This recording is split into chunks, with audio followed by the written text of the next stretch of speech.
Right, welcome everyone. It's great to see a lot of familiar faces, and it's even better to see a lot of new faces, especially the flatmates. Thank you so much, it does mean a lot. For those of you who don't know me, my name is Dominic Hall. I'm the director and founder of the Liberty League here at Essex. We're basically a non-partisan organisation based across the UK, and we have various societies at multiple UK universities, and it's essentially dedicated to promoting a freer society and trying to start a discussion on the value of liberty.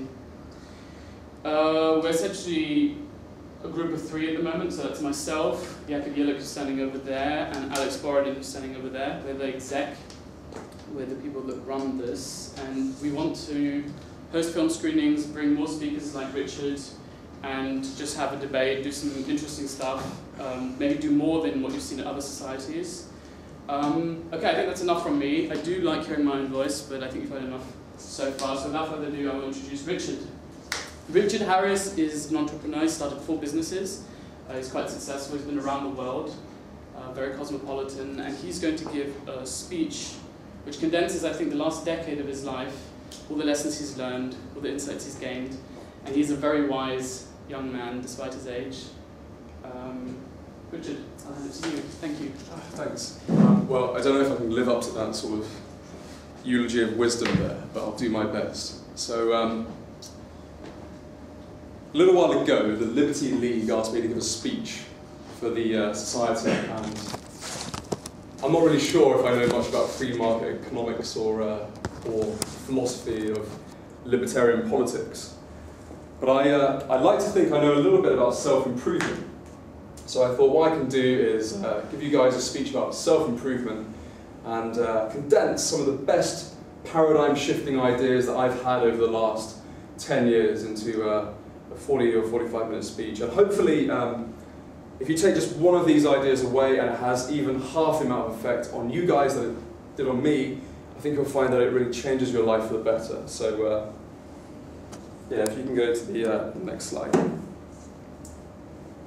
So, I want to start by talking a little bit about the mind and how the mind works. And I want to talk about conditioning. So, there's this thing called classical conditioning. What you can see here is a cartoon about this scientist called Pavlov, and he had this dog. And what Pavlov did to the dog is that he'd ring a bell, and just after ringing the bell, he'd spray meat powder into that dog's mouth. And the dog would salivate, okay? And what happens is he'd do this again and again and again. He'd ring the bell, meat powder, salivate. Bell, powder, salivate. And eventually, Pavlov would just ring this bell and the dog would salivate, okay? So the dog didn't think about salivating, it didn't decide anything, it just did it, okay? It was a unconscious reaction. So there was a bunch of students in America that played a joke on one of their psychology lecturers. He was giving a talk in a room like this, and every time he went to this side of the room, every time he went to this side of the room, everyone was good as gold. They were listening, they were being really nice, taking notes, all that stuff, right? But as soon as this lecturer started to veer to this side of the room, they'd start talking amongst themselves, they'd start throwing paper, pissing around, okay? And by the end of this 1-hour lecture, he'd been rewarded for being on this side and punished for this side so many times that he was giving the lecture like this, with his back against the wall, okay? So, at the end of the class, the students came up to him and they said, "Hey, Professor whatever, did you know that we were using conditioning on you and we were conditioning you to stand against that wall there?" And the psychology professor laughed and he said, "Well, that makes a lot of sense, but actually I just felt more comfortable on this side of the room, okay?" So, the reason I'm telling you this anecdote is, even a professor of psychology, or that one anyway, didn't realise to what effect these subconscious influences are affecting our minds, okay? And how we're doing things that really aren't under our control. So, next slide, please. So I want to introduce you to this idea of what a chap called Robert Cialdini called click-worm mechanisms, okay? And what these are subconscious impulses that make us do things we don't even need to think about it. So I'll give you an example. I think there's a type of bird with a big feather on its head. I think it might even be a turkey. And the mother bird will feed any chick in her nest that have this feather, okay? So what a bunch of scientists did is they cut off that feather to some of the chicks, and they found they didn't get fed, not at all, even though they're the mother's own chicks, they didn't get any feeding. But what they did is they got a chick from another completely different species, yeah, completely different bird, stuck a feather on that head, and then put it in the nest, and they found that it got fed just as much as all the other chicks that she had laid, okay? So was the mother thinking about, these are my children, I've got to look after them? No, it was a click worm mechanism. The stimulus was there, the feather, and the response was there, feed. So see a feather and I'll feed, okay? And what I'd like to argue and try and convince you of today is that there are a load of these in your own minds which are operating and you're just responding to them in the same way that mother responds by the feather on the chick's heads. And I'd like to show it to you so one, you can use it to other people and kind of get the responses you want, that's pretty cool. And the other thing is so you can protect yourself from when people are using that against you or when you're just going along with it and doing it yourself. So we have the next slide. So, believe me, I could talk about 10 or 20 of these different click word mechanisms, but I just want to talk about 2 for the moment, okay? One of them is an idea called reciprocity. So it was really exemplified nicely in this study where it was in America, and they got some random participants in to do some random psychological test. I don't even know what it's about. It was a distraction, okay? The point is the participants were in the building, okay? And they had one guy in there who was a Confederate. He was in on the experiment. And what he would do is, halfway through, he'd go out and he'd bring back a bottle of Coke. And he'd also bring back a few bottles of Coke for everyone else and say, oh, I was out there and I got a bottle of Coke, I thought you might want one, okay? And there's another condition where he did that, except he didn't bring the Coke back. It's just he was in there and didn't do anything, okay? Well, what they found was that when the group that had the Coke bought for them were later asked by that same guy to buy some raffle tickets, they bought a massive amount, I don't have the figures with me, but it was a few dollars worth, even though the Coke was only worth like 25 cents. Whereas the group that didn't have any gift bought for them just bought on average like 10 cents worth or 15 cents worth of raffle tickets. So why is this?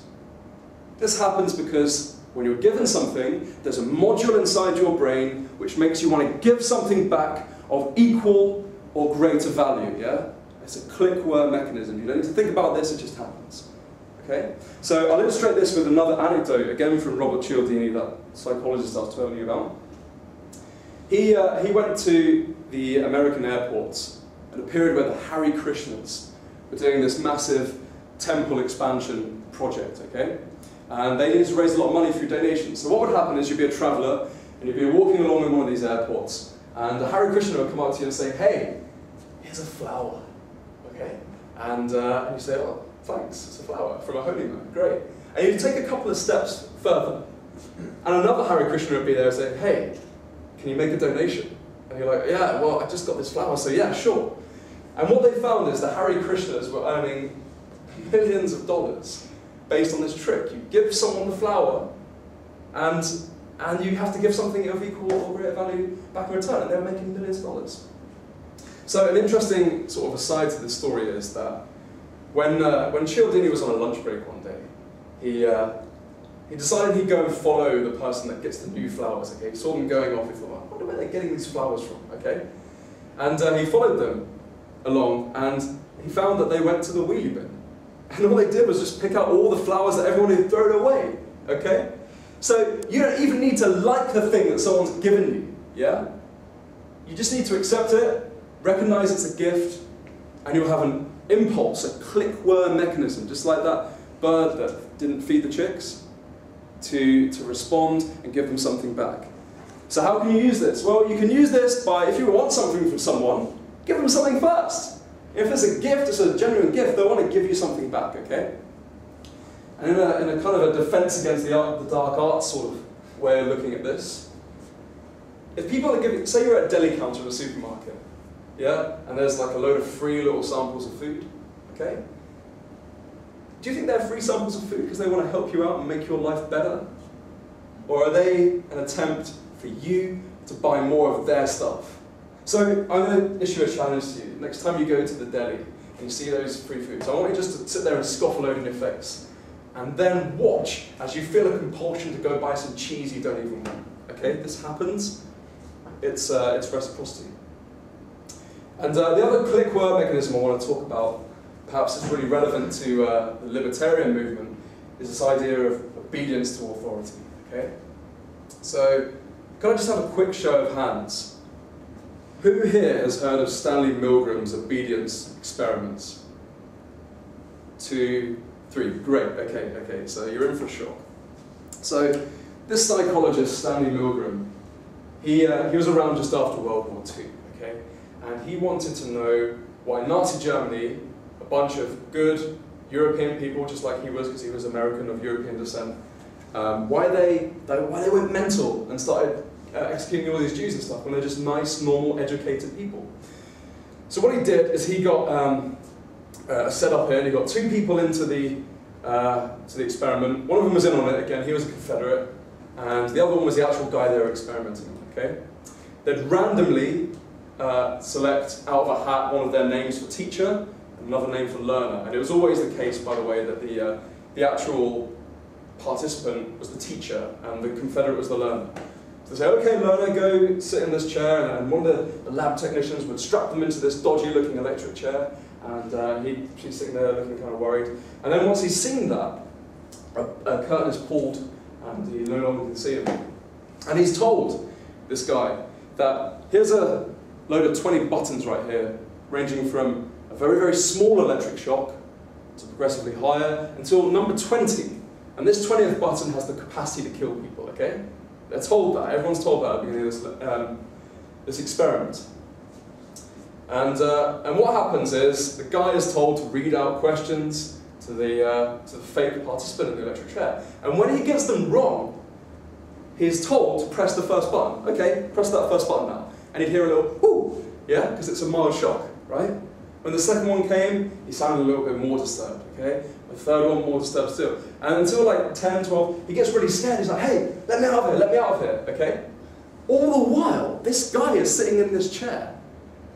And he's looking up at the experiment going like, what should I do, what should I do? And the guy says, oh, this is all he can say. He says, the experiment requires that you continue, okay? Right? So let's just do a quick show of hands here. If you guys were in this experiment, you're this guy and you don't know that he's a fake guy and you think you're really electrocuting someone here, how many of you would go all the way to 20 and press the death button? 0. So in this whole room, none of you do it. Well, this must be a really unfair participant pool, because you know the actual statistics of people that actually go all the way and press that death button? 60%. 60% of people do that, okay? And this is reliable across many cultures and many socio-economic demographics and across time. 60% of people go all the way and kill someone based on nothing more than a guy in a lab coat telling you that you've got to continue because he's got an experiment that's really important. So why am I telling you about this?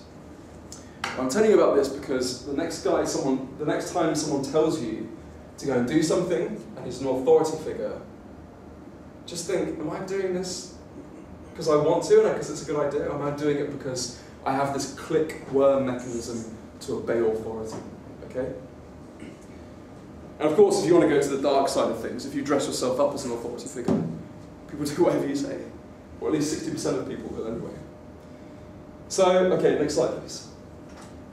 So, I want to ask you all a question. Who here has ever been driving in their car or walking down the street, and you've kind of woken up out of something and realised that what you actually wanted was like way back there or like a couple of blocks before? Who's done that here?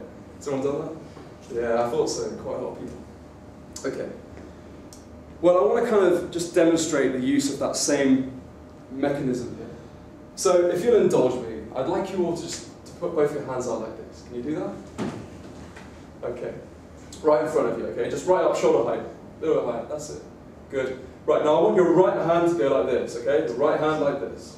Yeah, that's it. Good. Now, as I speak, I want you to use your creativity and imagine that in the right hand there's a big brown leatherback book. Imagine this book now as I speak. And I want you to imagine that on the tip of your left hand is this white string and a big red helium balloon. Okay?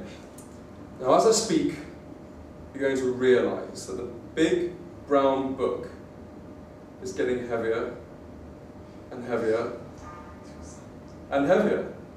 And in fact, you're probably feeling that it's aching quite a lot on your right arm. Maybe it's shaking a little bit, huh? And all the while, your left helium balloon is getting lighter and lighter. It's going up and up and up. See it expanding. Hear it go. Okay, just relax, put your hands down. Now, some of you, probably about 25% of you, would have noticed that this hand had a compulsion to kind of go down. It felt kind of heavier, and this one went up, okay? What this is it's a hypnotic effect, okay? It's hypnosis. And what it really is you have an idea in your mind, and it seems to circumvent all the stuff that's going on in your mind and just actualizes that thing, okay? So, can you go to the next slide? So, I want to talk to you about hypnosis because I think it's a powerful force, okay? Now, if some of you were kind of doing this today, and by the way, that's probably about as simple and as easy a hypnosis trick that you could ever have. Just imagine where this can go. So I've got some pictures here. Hypnotists have made people see things that aren't real, okay?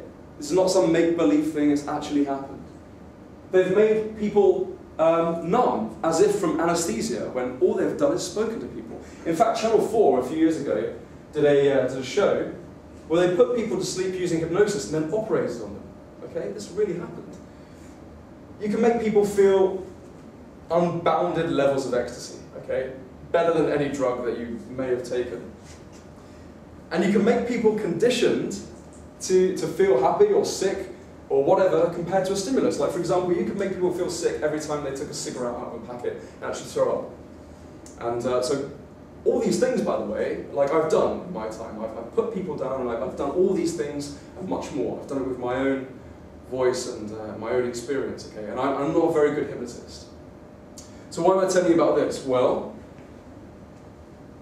if this force is in your mind, don't you think it's kind of a big deal? Don't you think it's a powerful force and you should be aware of it? Like, of how your own mind is organized? And also, when you're seeing adverts, when you see a Coke machine, for example, that says, thirsty with a question mark, well, that's a command to make you feel thirsty, right? So, just be aware of how, when you think of things, it directs some sort of hypnotic mechanism to make that happen. It's a very powerful thing. Okay, next one, please. Okay, so we're going to talk a little bit about the body now. And just for the next 10, 15 minutes, I'm going to tell you about some things I've learned about how to keep the body in good shape. Because obviously if your body's working well, then you're happy and you've got a lot of energy and you're able to achieve your goals, right? Next slide. So, just to emphasize why this is important, there's a study done by a chap called Dr. Timothy Judge. And he did this big study with lots of people in America. And he found that for every extra inch you have over average, you get a salary $789 more than the people 1 inch below you, okay? So, you know how we were talking about click-worm mechanisms? Well, this is another example of that. If you're tall, people listen to what you say. You have more authority, and you earn more money, okay? And a similar study was done on Wall Street. I don't know the exact figures, but for every inch that you have for your Wall Street job, I can tell you earn a grossly amount of more of money than the people 1 inch below you. So, why am I telling you this? I'm telling you this because hopefully this is an insight that your body and the way it looks can actually profoundly affect people looking at you. Not just, you know, who do you fancy or like how attractive you are, but on profoundly kind of deep psychological ways. And I just want to give you a couple of tips of how you can get a body more conducive to that sort of behavior, okay? Next slide. So, it's one for the girls there. So, one of the greatest discoveries I ever had in my life was that the shape of my body in terms of fat and muscle is nothing to do with my genetics. It's 100% to do with how skillful I am at training and how much time I want to put into it, okay? I can tell you now, knowing a lot of really, really big bodybuilders, that the bigger you are, the more people listen to you, okay? If you want to be listened to, get big, because you walk into a room immediately and you're an alpha male, okay? And people, I'm not a very big person, but my friends are, and I can see this effect immediately. People are just drawn to them, and they'll kind of like agree with what they have to say and go along with everything, okay? So that alone is, I think, is a very big reason to get big. Improves your confidence. Imagine how good you feel walking into a room when you know you're the strongest guy by at least 30 kilograms on the bench press to one else. I can tell you, it feels pretty bloody nice. And that has a knock-on effect to how you conduct yourself and how effective you are. It makes you more attractive. So I've heard in my life that girls say, oh, he's too big, yeah? So like, you see a guy like this and they'll say, oh, he's too big, I don't find that attractive. Well, my experience has shown that if a guy like that walked into a nightclub, he'd be inundated with women, okay? So I'm talking about these good things about bodybuilding because you could do it, okay? All the guys in this room, and women if you want to too, you can do this. You can actually make this happen. It's not something that only this guy can do. All you guys can do it, okay? It just takes half a day reading through a bodybuilding book or going on a bodybuilding forum, yeah? Quite a lot of effort and a bit of determination, and you can have any physical shape you want. I can personally guarantee this, okay? And trust me, I've seen a lot of my friends that have done this and got bigger and got to the shape they want, and it transformed them, not just in their body, but in their mind and their spirit. Okay, next slide. So, for the women, as well as the men, there's yoga, okay?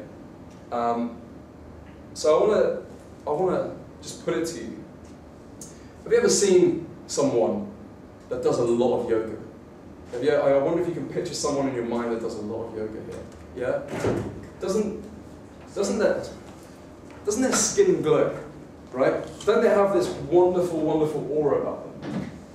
Well, like, my mum is a yoga teacher, and she's got loads of her yoga friends, and they all look the same. Their skin is incredible. They look about 20, 30 odd years younger, and they look like they're going to live for another 50 or so. Yoga increases your longevity, okay? Your potential to contract a disease massively decreases. It increases your happiness. It makes you more light on your feet, more agile, and you look just great, okay? So yoga is something I definitely recommend there. Next one. So every now and then you get a headache, you feel down, you feel depressed, but I think this is part of everyone's experience of the human condition, okay? Well, over the years I've come up with this great idea to just bust that and nuke it sort of 90%, 95% of the time, okay? If I'm ever feeling ill, mildly ill, or a little bit depressed, or a little bit down, or low in energy, I do these 4 things, and every time I feel better. Have a sleep. Have you had enough sleep? Have a sleep. Take a nap. Take 2 hours out and sleep. Drink plenty of water. Go for a run or do some heavy cardio exercise, and eat some good food. Like vegetables and fruit, something healthy and nice. I promise you, if you do these 4 things when you're feeling depressed or a little bit ill, 90 or 95% of the time you'll nuke it and it will go away. In fact, you'll feel much better than average. Okay, so that little trick there has got me out of plenty of scrapes and has made me feel excellent. Okay, next one. Supplements. So there was a study in the US taken out a few years ago where they looked at 13,500 people over 15 years. So if any of you are familiar with kind of science, you'll realise that's a pretty good group there. And what they found very, very reliably is that people that lived longer, were healthier, had increased mobility and drastically decreased illness were the people that supplemented vitamins and minerals and had a load of those in their diet, okay? So I'm here to tell you that supplementing is a really good thing, like something that I didn't do for a long period of my life and then did do, and I found that the period when I was doing it, I had much more energy, skin looked better, way more healthy, way less diseases. So that's something I'm going to kindly recommend to you. There's another study with 96 elderly people in a retirement home, and half of them were put on supplements and half left. And the ones that put on supplements, their infections went down, and their overall health went up. They were more mobile, and they're doing more stuff. Whereas the ones that didn't, they stayed the same. So really, really quickly, I want to tell you some of the top 5 supplements that I've taken, and this is a fair bit of trial and error here. And all of these have made my life better. Okay? Get a good multi-mineral. Holland and Barrett are probably the best place to buy all these. I'm not working for them. This is just my belief. Get a good multivitamin. Usually you can tell a good multivitamin when you look at the back and it's got the recommended daily allowance and it's a few thousand% above that. That's the sign of a good multivitamin. I won't go into the science of that, but I guess you'll just have to take my word. Take a vitamin C. Like, get one of those really big ones that's about 1 gram a go and take 2 or 3 of those a day. It does wonders. And if you ever get a cold, by the way, nuke it with that stuff, because it will go within a day or 2. Trust me, I've done it. 5-HTP, this is another word for the amino acid tryptophan. And what this is a precursor to the neurotransmitter serotonin. Now, for those of you that aren't biopsychologists, serotonin is the happy chemical. It's the one that gets you buzzing. If you ever take ecstasy, it's the one that goes mental when you feel that sense of euphoria. Now, 5-HTP is the building block that kind of makes that. It's the big ingredient that you need to make this stuff. So if you take this stuff, guess what? Your body makes more serotonin and you feel really, really happy, okay? I really recommend that one. That's good. And if any of you are taking any selective serotonin reuptake inhibitors, like Prozac or any of those nasty things, get off them and do that, because some studies have even shown that this is more effective than those drugs at treating depression. But of course you can't patent that, so you'll never hear about that from any of the main advertising avenues. And the last one is ginseng. Again, if you take a bit of this, it will perk you right up, you'll be focused, you'll have way more energy, and it improves your sex drive. So I can vouch for this, it works, okay? Next one, please. So for the last bit, I want to talk a little bit about some of the principles of general success that I've come upon in my life. Now, like, I'm not one of those big multi-millionaire success gurus, I'm not. And to be honest, I feel a little bit ashamed to put this in when I haven't achieved the sort of glowing heights of success that some people have in this life. But the reason I'm including it is because I've improved a load, a massive load, because of some of the principles in here. And each one of them has made me into a much better character. So if you took just one of these ideas that I'm going to put in here, you'll find that your life is dramatically improved. Okay? Okay, so if the only thing that you take from this talk is if you only take one thing, take this. It's read, okay? If I could offer you only one piece of advice, reading would be it, and it's true. Reading isn't just something that you do for your course, okay? When your lecturer sets he sets you some stuff to read, you might read it, you might get a degree, great, okay? That's what a lot of people think reading's about. Well, I'm here to tell you that it's about a lot more, okay? The best thing I ever learned from my first undergraduate degree was that I can learn anything I wanted. Yeah, all the stuff I learned with my first degree, I could have learned that with a library card, okay? I'm really not overstating that, it's 100% true. So, like, if you want to learn something, okay, like, I mean, we talked about bodybuilding, we talked about hypnosis, we talked about marketing, or all those scary manipulation tools, and believe me, there are a lot out there. If you want to learn these things, get a book and read it, yeah? It works, I tell you, it works. And all the people I know in their 20s that are achieving things that most people never would have thought, people in their 20s in general, I guess, but those people could ever have achieved, are all reading a lot. They read a lot, okay? So if there's one bit of advice I can give you, it's read books, and don't just read any trash. Read stuff that you know is going to teach you a skill that you didn't have before, and I promise you, it works. Okay, next one.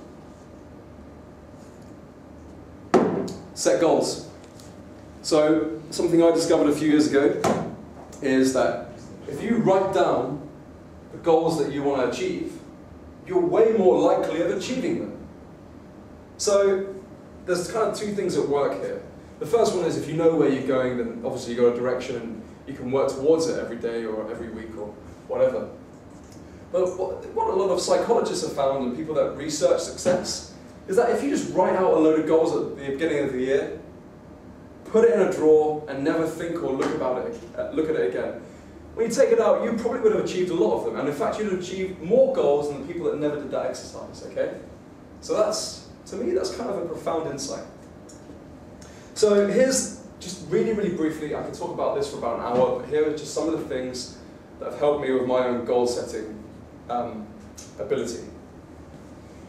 Write yearly goals, okay? Take a good time at the end of the year to write what you want to achieve with this year. Write weekly goals, so maybe if you get time, like on Sunday, write what you've done this week and how it's worked towards your yearly goals.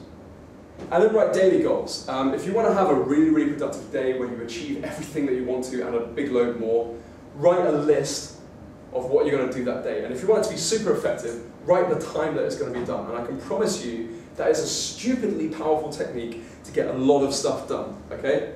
Again, if you took that one technique, I think your life would be somewhat transformed in the next couple of weeks. So something we're experimenting now, like me and my friends, we're experimenting with, is this idea of a quarterly review. So in a couple of weeks' time, I'm going to have to go to my friend, produce my yearly goal list and say, okay, it's 3 months into the year, I've achieved this, and more importantly, I haven't achieved this, okay? So I can't really vouch for this from personal experience. I've read about it in books and other things, and it seems to be effective, but I think that's a very powerful tool that you can use there. So I want to reiterate here that pretty much every study that's ever done on success shows you that if you set goals, if you're a goal setter of any shape or size, you're going to be more happy and you're going to achieve more of what you want in life. And before I go to the next slide, I just want to leave you with a definition of success that I found very helpful and motivating. It's from a fellow called Earl Nightingale. And he says that success is the progressive realization of a worthy ideal. Success is a progressive realization of a worthy ideal. So I guess when you're setting goals, you're doing half of that already because you know what your worthy ideal is, okay? And it does half of the second job because it activates this kind of weird mechanism inside all of our minds that kind of gravitates us towards it just by writing it. Okay, next one. So, out of goal setting came one of the best success mechanisms I ever found in my life, and it was Success Club, okay?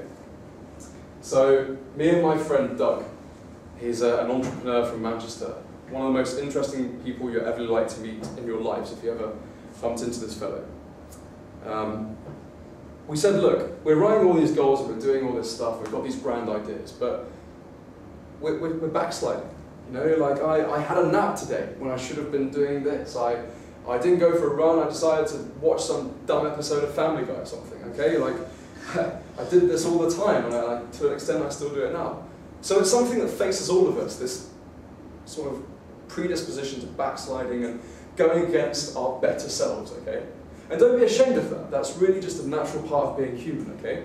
But what I've got to present to you today is probably the most dynamite mechanism to undo the effect of your lesser self and achieve your goals. So the way this works is, get a partner, a Success Club partner, that you trust and you're pretty cool with sharing yourself with, okay? And what you've got to do is you've got to agree that at the end of every day, no excuses, you're going to send an email to that person detailing the things that you've achieved that day, okay? And the most important thing about Success Club, so the first rule of Success Club is, you've got to mail Success Club every day. So the first time we started this, I had this amazing 4 days. I was doing ice baths, I was meditating, I was training like a beast, I was getting all this stuff done, right? And then I ran out of energy, I crashed, and I just had this day of nonsense, okay? Well, guess what? On day 5, I didn't send a Success Club text. Or day 6 or day 7. It derailed the thing, okay? So the rule is that you must send an email at the end of every day, regardless of what you've done or what you've failed to have done, okay? And just imagine how bad you feel when you send that email and you've got all these grand designs and your person knows what you want to achieve that year, and all you've done is sat down and watched old reruns of Red Dwarf. So, just to give you an idea of how Success Club works, I've taken some of the emails that Doug and I have sent to each other. You get an idea of how this can affect people, okay? So this is one from Doug here, okay? Rose at 4:30 in the morning. Doug was a person that used to rise at about 10. In 2 months, I got down to 4:30. I can tell you he does that every day now. I ran 10 kilometers. This is real, by the way. I didn't make this up. This is what I just scanned through, and this is like the 10th or the 15th one I came upon. Did 2 hours of Krav Maga. Finished a book. Yay! I listened to 2 hours of audiobooks. I did yoga for 20 minutes. I did a minimum of 6 hours business affairs. So he's a serial entrepreneur, so this is his like main thing. I did my visualizations, which I forgot to put into Success Club. I did 50 press-ups. I had a 30-minute business phone call. I read the tech news, and I spent 30 minutes talking with my brothers.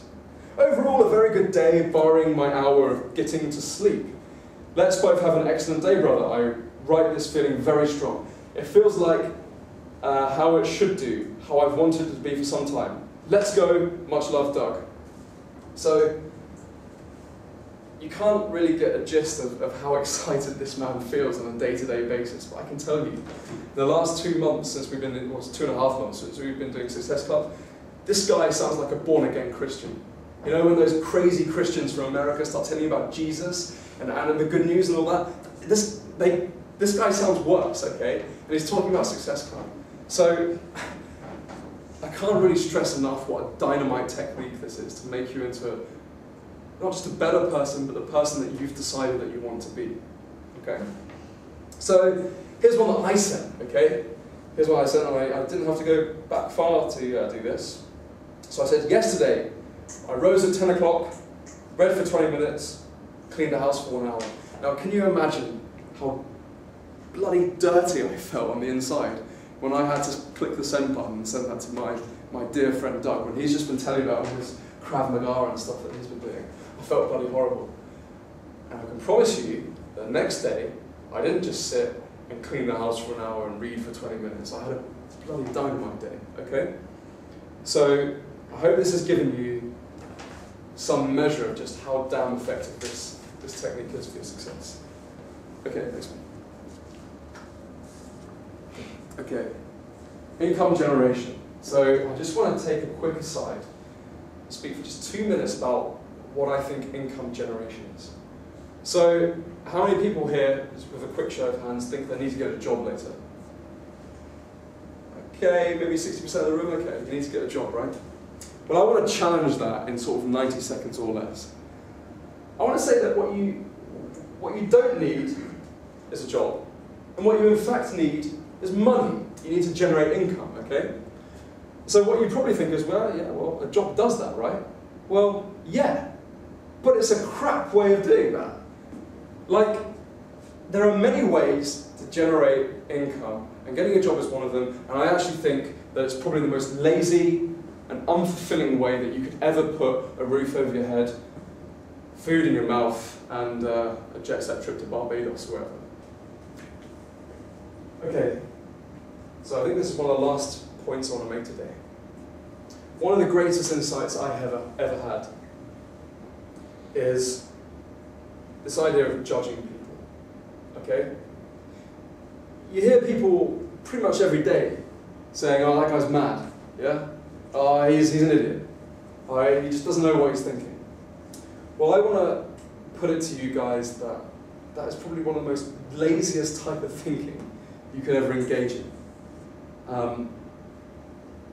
Nobody in this room has ever done something that they thought was a bad idea. It's never happened, okay? And in fact, no one in the world has ever done something they think is a bad idea, because even if I wanted to try and prove that I'm doing a bad idea by headbutting that wall there until I killed myself, I think ultimately that that was a good idea and that was the best course of action. So I want to encourage you guys to think, when you see people doing stuff that seems really wrong or evil or something that you don't understand, just think, hang on a minute, this guy knows that he's doing right here, okay? So, something that really improved my life is not looking at this person through my own lens and thinking, well, I wouldn't do that, so why is he doing it? And instead thinking, well, this guy is doing this stuff because it makes sense to him. And the reason it makes sense to him is because he was born with this set of genetics. He met this series of people in his life, and it gave him that experience set from which to act that way. Really, he had no choice. I mean, would you, if a dog didn't say thank you in the Queen's English when you gave it a treat, would you hit it? No, because the dog doesn't have the hardware to do that. So, why do we do that when people aren't performing to our standards in life? Well, they just don't have the hardware. No one in the world has ever got out of bed in the morning and said, right, I'm going to do some evil today. I'm going to just fuck a load of people off. Yeah? That's never happened. Even the most horrible, nasty, evil people, in their own minds, are doing the right thing. And they're not just doing the right thing, they're doing the only correct thing that could happen. That's the only thing that can happen. Okay? So, something that's made me a much more happy person is when I stopped judging people, or at least took the effort to stop judging people, and that habit gradually reduced. It made me much happier. It made me much more understanding of people, because instead of judging them, I took the time to try and understand them. And that gave me massive insights into how people's minds work. And funnily enough, it made people like me a lot more, because no one likes being judged. Really, it's obnoxious, it's horrible. It's a horrible feeling. So if you want people to like you, don't judge them. Okay. Last idea. Something that I started playing with about 7 years ago was meditation. So I don't know how many people here have meditated before, but well, here's what it can do. It increases your happiness drastically. Okay, there was a study done where everyone from all these different socio-economic backgrounds had their serotonin levels measured. Remember, serotonin is the happy, euphoric thing, so it's kind of an objective measurement of people's happiness. And they found that by a pretty big margin, the happiest people in the world are Buddhist monks, people that meditate all the time. Increases your strength, your energy, your vigor. I can vouch for this, it really does. Your health goes up.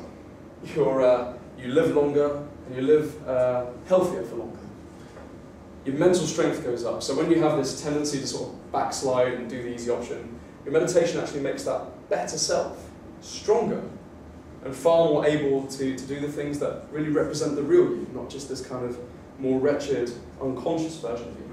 And if any of you kind of battle with the occasional bout of stress, well, I can tell you this really does help that. In the short term, just after you've meditated, and certainly in the long term as well. And all these things aren't just these arbitrary ideas that I picked up in my own life. These are all backed up with some pretty serious studies, okay? So, just for 1 minute, I'll tell you how it works in case any of you are interested in doing this, okay? All you've got to do is sit down in a comfortable position, clear your mind, breathe in and breathe out, okay? Follow your breathing. And when a thought comes into your mind, just let it go, okay? Don't follow it up and start thinking about it. Thought comes into your mind, let it go. Thought comes into your mind, let it go. And just do that enough and you'll start to quiet your mind. And it's this quietness of your mind that meditation tries to achieve, okay?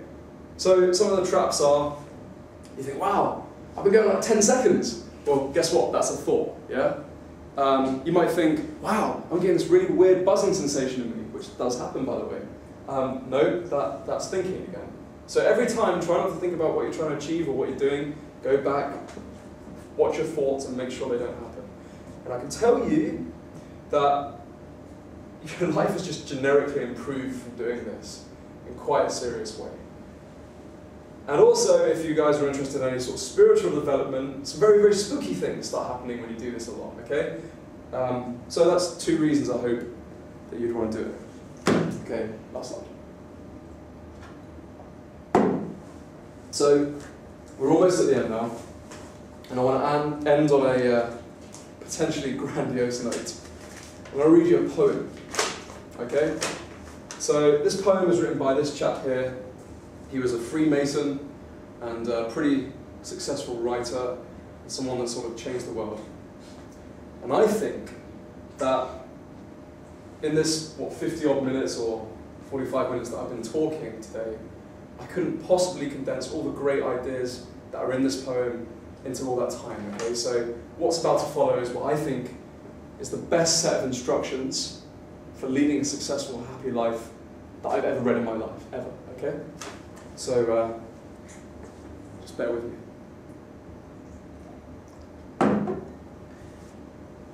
If you can keep your head when all about you are losing theirs and blaming it on you, if you can trust yourself when all men doubt you, make allowances for their doubting too, if you can wait and not be tired by waiting, or being lied about, don't deal in lies, or being hated, don't give way to hating, and yet don't look too good nor talk too wise.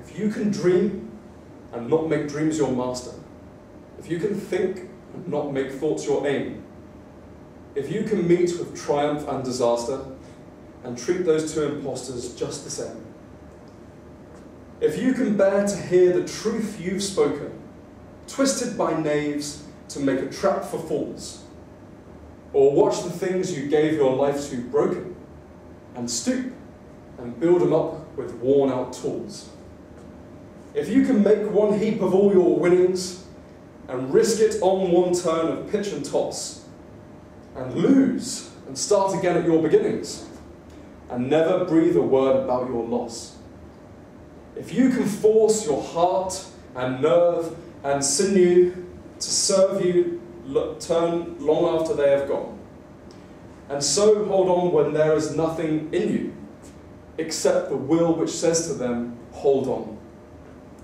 If you can talk with crowds, keep your virtue, or walk with kings nor lose the common touch, if neither friends nor foes can hurt you, if all men count with you, but none too much, if you can fill the unforgiving minute with 60 seconds worth of distance run, yours is the earth and everything in it, and, which is more, you'll be a man, my son.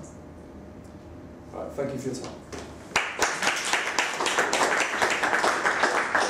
Right, so after this presentation, I'm sure we're all going to sign up to the Success Club, start taking multivitamins, and I'm sure I'll see all of you at the gym tomorrow. Now what I'm going to do is Richard has kindly agreed to do a question and answer session, so if you disagree with something, or you have a question, you want to follow him up, you want to ask what the research was maybe, or you have maybe your own comment on something that you were successful at, or your own stories to share, now's the time. So if you watched all of this and said, no, I don't agree with any of it, or you said, that was a really interesting statistic, what was that about? Richard has volunteered to do, I think we'll do about 10-15 minutes, if you guys have that many questions. So the floor is yours. Please do ask as many questions as possible. I look forward to hearing it. Right, so I'll start then. If there's no questions, you guys can still think, no, I'll give you some time. One question I had to you, Richard, was you talked about the supplements and so on. Yep. There's a lot of contradictory evidence about supplements. There's a huge amount of statistics and studies. What did you find was the most instructive book or study or anything along those lines that you encountered? That's a great question. Without a shadow of a doubt, if you guys want to learn how to get the right nutrition into your body and the wrong nutrition out, I would thoroughly recommend a book called The Ultimate Nutrition Bible by a chap called Patrick Hoffman. It's incredible. It literally, you read that and you're about 90% of the way there learning everything you need about this stuff. I tell you, it's incredible. And it's very nice because it's accessible to people who maybe don't know a lot about biology or nutrition, but it backs itself up with studies and evidence. And yeah, there might be some contradictory evidence, and I suspect that is. And I suspect it's probably backed up by all of the big pharma companies as well. But I tell you, this book is a very powerful tool, and it's helped my life a lot. Right, you mentioned, which I found quite interesting, and Sebastian. Oh, sorry, I didn't even see you. Please, no, go right ahead. Insist.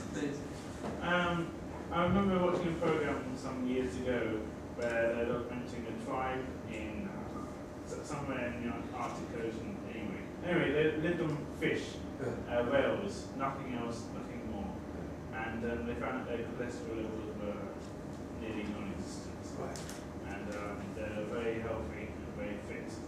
And for 5 of them, they ate the berries while berries were eaten. But do you not consider that to be a better, maybe not to that extreme, perhaps if you were to live, say, in the Amazon jungle, would that not be more beneficial than living on supplements in this civilized world? Do you know what, Sebastian? Yeah. I think you're completely right. I really do, and fundamentally our bodies are geared to take that sort of nutrition in on those levels, which is why those guys have these fabulously healthy bodies. Okay, I invite you to do it. I mean, go buy a lettuce from Tesco's. It's a Tesco's lettuce. It's been rotting on a shelf for goodness knows how long, or in a bloody container. It was grown with pesticides and all this weird stuff, which I tell you wasn't around in 100 years' time. And it's grown out of this soil that's got this weird farming method, which has sucked every last bit of nutrient from it. Oh yeah, and the breed of lettuce is kind of this dodgy iceberg thing, which looks nice and lasts for a really long time, so they don't have to keep throwing away their stock, but is basically nutritionally empty. Okay, you know, go buy some meat. It's been reared in a bloody cage, or if you're lucky, it's been outside, but still subject to these really intensive farming methods. And never mind all the dodgy stuff that's in the soil or just in the air that this stuff has eaten, or the mercury in the fish, for example, that they've accrued. Your body's got to take care of. Now, this stuff wasn't around 100 years ago, or 1,000 years ago, or in that particular society that you're referring to. So I'd say that's the ideal situation. If the ideal situation is get a hunter-gatherer from somewhere that's never been touched in New Guinea or in the Amazon rainforest, and get them to deliver a platter of food to you and just eat that. I would do that in a flash. But I don't have the skill to do that, I don't have the power or the resources. So the next best thing is to supplement. And I just reiterate that from having a period of not doing it, and having a period of doing it, I can tell you that the latter was profoundly better. So even if it was just a placebo effect, it still worked. So I'd invite you all, if you're curious, to try that. Right, then I'll ask the next question. So, do you think that everybody can master these techniques? I know you said if you could recommend one thing, it would be reading, and every new year I plan to do all these wonderful things, be such an amazing person, and a few months later I find I've slid back or given up. If you maybe think as a person and look at the people that are watching this presentation, what would be maybe the introduction, the thing to start with? Is it the Success Club? Is it the meditation? Is it all of them at once? Is there danger that they do too much? Ah, that's a very good question. Well done. All I can really give you is what I found in my life and what I've observed in a few other people. No, this stuff isn't going to work for everyone. I mean, you're a human being, not some sort of weird little cog machine that has a one-size-fits-all policy. For me, the thing that kicked all this off was probably the gym, actually. Because when I started doing the gym, because I'm genetically and sort of culturally, I'm a very skinny person. If I didn't do anything, I'd be, no offense, but Dominic's bit, I'd be very lean, okay? You know, so I guess the good thing is I can eat as much Ben and Jerry's as I want and I've never put on weight, okay? But the downside is that naturally I'm not a very tough, big, strong alpha male. When I started going to the gym, and I started doing Thai boxing, and I slowly became that, or at least in my own mind anyway. And that gave me the belief that I can change some things in my life, okay? They call that an internal locus control. I start to change things in my life. So from that, I thought, oh, well, maybe I can change my knowledge too. So I started reading, and then, maybe I can learn all these new skills, and start learning like hypnosis and goodness knows what else. But all these things that are in this talk here, like every one of them was a massive paradigm shift, okay? It was a huge one. And when I got it, and when I took it on board, and when I assimilated it, it fundamentally changed my life. And this is all over about 10 years. So what I'm trying to say is, if just you took on one of these things and it affects you half as much as it did me, you're in for a really good thing, okay? Alex. How does it come that you started thinking about such things that profoundly? I mean, was there a special event or something that forced you it's kind of pushed you thinking about such issues and topics in that manner as you described them. Because you were referring to like, a certain moment you started thinking completely differently, this paradigm shift you're talking about. So was there something special that moved you to this? Yeah, Alex, nice question. Yeah, there was. I mean, I said that the gym and the Thai boxing and stuff, that was a pretty big paradigm shift. But I guess in a non-success sort of orientated way, in a non-skill way, just in a life event that changed me. Is that what you're referring to? Something like that. Yeah. So I guess when I was young, I lived a pretty charmed life actually. Like I landed in a pretty good school and things just really seemed to work out for me every time. You know, I was one of those people, I never studied for exams, but I'd just walk in and I'd just ace it. Yeah, like that was me. But my teachers would give me flack all the time, and they thought I knew nothing and just seemed to know it. Okay, so what that meant is, yeah, I was getting by all right, but it meant that I didn't have to put any effort in whatsoever to achieve anything. So I led this charmed life, and I went off to university when I was 18, and I studied psychology, and I had a great time, charmed life still. And the second year, I charmed even more. I got awarded this scholarship to go abroad and do a year in America, okay? So, like, I was a kind of an anxious sort of teenager. I was a little bit neurotic, a little bit ill at odds with myself. So I was a virgin at that point, and I was, you know, I'd say I was a pretty unhappy chap. But I got to America, and all of a sudden, every woman that I spoke to wanted to get to know me because I had an English accent. And I was the coolest guy on campus. The football team, if you've ever been to America, you know how senior they are in the hierarchy. They love me. I was an honorary member of Kappa Sigma. I was loving it. I was just off my tits on happiness. And then what happened was I just thought, yeah, everything will work itself out, because it always did. And I didn't hand in this coursework, this repeat coursework that I didn't do for my first year in the first place. I had this repeat coursework, and I just didn't do it. Well, no, I did do it, but I did it like a month late or something. And I got this email from my university, and it said, sorry mate, you've failed the first year, because you failed the repeat coursework, because you missed the deadline, so you've got to come home. See you later. There's no getting out of that. And so from a period when I was probably the most happiest I'd ever been in my life, by a margin, it was like I was hit by a hammer. And I went home with my tail between my legs, just not knowing what the bloody hell was going on. And so anyway, I worked in a pub for a little bit, and I decided, well, I've got this year, I'm going to get out of the country. So I went to live in France and work in France. And when I was working in France, I realised that stuff isn't just going to come to me, okay? I'm not just going to sit on my arse and I'm going to become this amazing person that I dream about in my sort of most secret of fantasies. That's just not going to happen. I'm going to have to work. And I have to work bloody hard. So in this short space of time, I started really reading, I started training hard, and I stopped drinking as well shortly after that. And you know, I was still had a lot of work to do, but I think that was the big turning point, Alex. Does that answer your question? Yeah? Okay. You mentioned ideas about success, but isn't that quite a subjective kind of idea? So what would be your kind of, like when you think of success, or what comes to mind what are you aiming towards? That's a really great point. Like, so a lot of people think of success, they'll think, oh, money. And then the clever people will think, well, success isn't just about money, right? And then there's all sorts of other definitions of success. And I fully agree with that. Well, I'd like to politely refer you back to the Earl Nightingale quote I gave earlier, which is, success is the progressive realization of a worthy ideal, okay? And what that means is, success is just you achieving whatever it is you've decided you want to achieve, okay? So if your definition of success is to circle every noun in a newspaper, well, and you achieve that, well, then you're successful. If it means you're a famous actor and you achieve that, you're successful.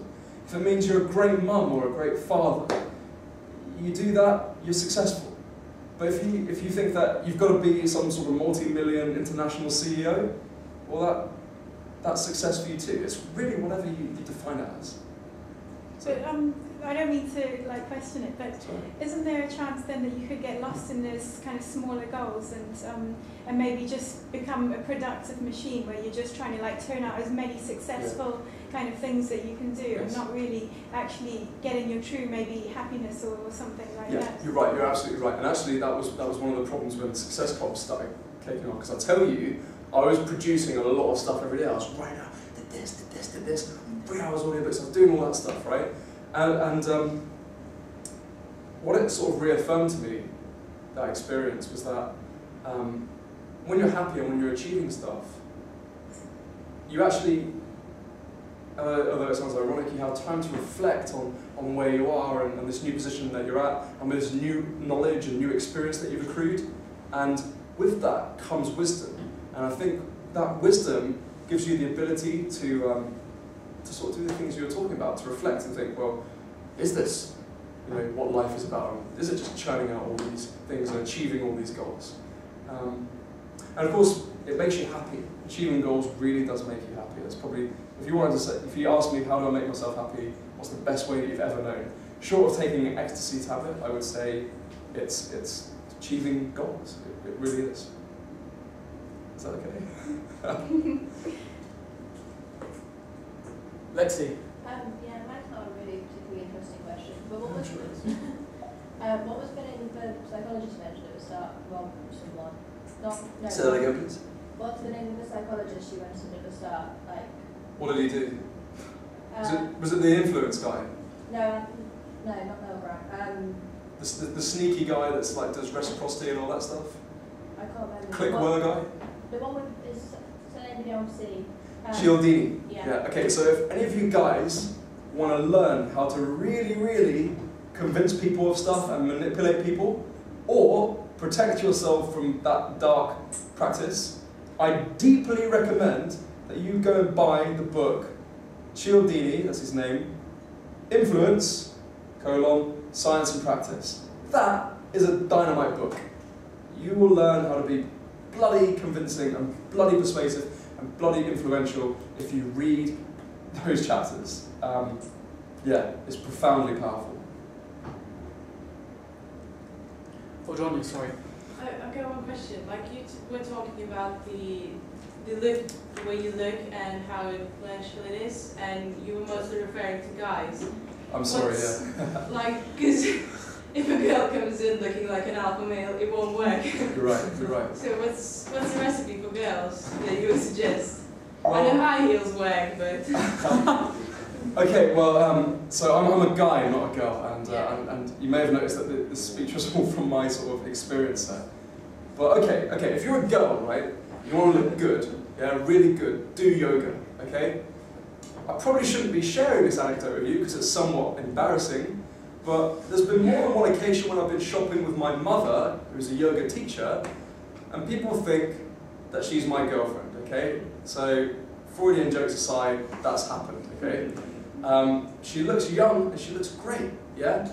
Every woman I know that's done, and I've had a couple of yoga girlfriends before, that have done it, they just look terrific, okay? Really terrific. So if you want to take control of your body and make yourself look amazing, that's the first one.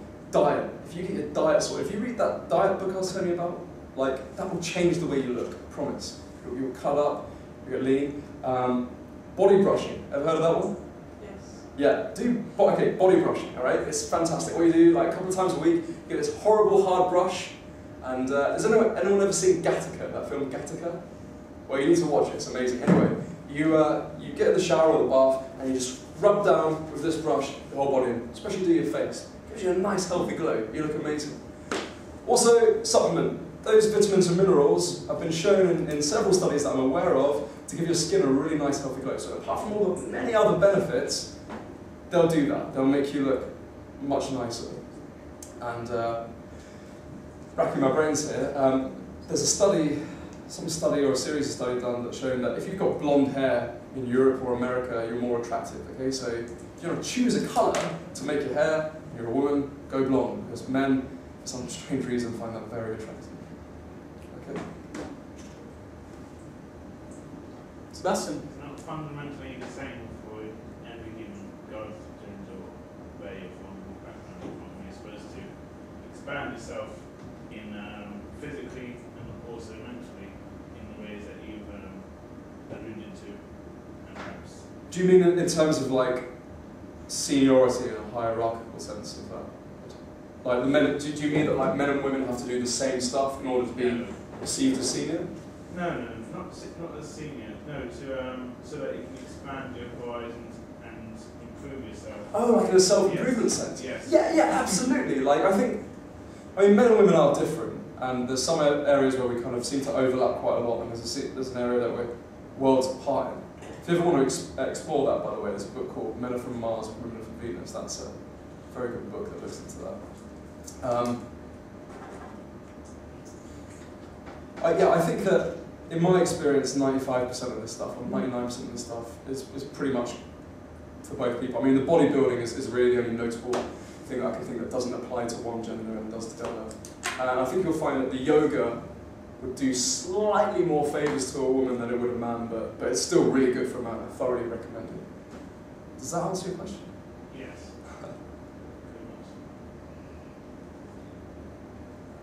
Which is your personal biggest achievement in life till now? Oh shit, that's my biggest achievement. You set it as visualizing a thing and then achieve it. Yeah. Your personal. That's a hard question. The biggest achievement. I'm just going to have to sort of go to the first thought that comes to my life here, to my mind. When I was living in Japan, there was a mountain called Miyoko, okay? So Japan's a very mountainous place, there's big mountains everywhere, and then amongst these big mountains is this massive mountain called Miyoko, okay? And one day, me and this guy called Takafumi said, we're going to climb that mountain, okay? And it's cool, people climb mountains in Japan all the time, and they climb that one, there's even a trail for it, okay? But the problem was that it was out of mountain climbing season. There was a big sign at the front that says, do not climb, dangerous, all this stuff, okay? But me and Takafumi, as it turns out, both had a penchant for doing dangerous and anti-authoritarian things, so we thought, solid, we're going to go climb it. But it was raining. We thought, no, we're going to do it because we're success-oriented, we're going to do this. So we started climbing this mountain, and the rain started turning to snow, and heavier snow, and then the wind started picking up, and then heavier and heavier still. And we were going along like these tiny little ledges, and there was literally this walkway is this big, and there was like a massive like cliff here and a massive cliff down there, and a snowy abyss swirling around snow down here. I can picture it as I talk to you. And I remember Takafumi in the front, he put his foot down and sort of did this, where the foot sort of slid down and the little boulders and the dirt and the snow went into the abyss and held onto some root or something. And anyway, we climbed and we climbed and we climbed. And about 4 or 5 hours in or something, on this blizzard, it's turned into a blizzard now, and I was 3/4 of the way up this mountain in a blizzard. The snow was up to here. I called out to my friend, I was like, Takafumi! He's like, yeah! I said, if we carry on, we're gonna die! And I meant every stick of that. That was not hyperbole. I meant that. I thought, if I go a few more meters here, it's getting dark. If we're caught after dark and this snow gets much deeper, we're dead. We're literally dead. So, he agreed, and we turned around and we walked back down, and we sung songs on the way down. Like I sung the English national anthem, he did the Japanese, I did Jerusalem, and all these good songs, and we were just high on the endorphins. And on the way down, there was this hot spring. Okay, so it was just this water that had been heated up by the centre of the mountain and poured into this natural pool that they've sort of made with rocks. And we sort of both probably had mild hypothermia from climbing a mountain in the blizzard. And we stripped off, and there's a picture of us like stripping off and diving into this hot spring. And I remember this water being here, and this being like nice bath temperature, invigorating, beautiful water. And then from here upwards, a blizzard, a serious blizzard going on. So off the top of my head, the greatest thing I've achieved is not climbing Miyoko that day. Because, conquering fear and all that sort of stuff. Right, are there any more questions? Otherwise, I think we'll move to wrap it up. We have kept you long enough. I mean, I don't want to ask too much of personal questions, but you just mentioned that you live in Japan. How many places have you lived? America, Japan, and for, I guess, how old are you as well? Well, I'm 27 years old. And yeah, I think I covered all of them actually. I lived in France, Japan, and America. I've done a lot of other travelling as well, but I've lived and sort of worked in those places. So, you know, I probably should have said, like, travel, by the way. Like, if I could add one more slide into that presentation, I would say, go out and live in another culture for a long period of time. Don't just go and see it and take pictures. Go and live and work there, or study there. If there's, like, some of you are first years, I don't know if it's too late to apply for an exchange program, but if you get the opportunity to go live in another culture, I can tell you the amount of wisdom you get is just staggering, okay? Yeah, I deeply recommend that. Thanks. Does anyone have a question or something they want to get off their chest? Otherwise we'll wrap it up. Right, well thank you all for coming. Thanks Richard. I think we can all give you a round of applause that you've earned.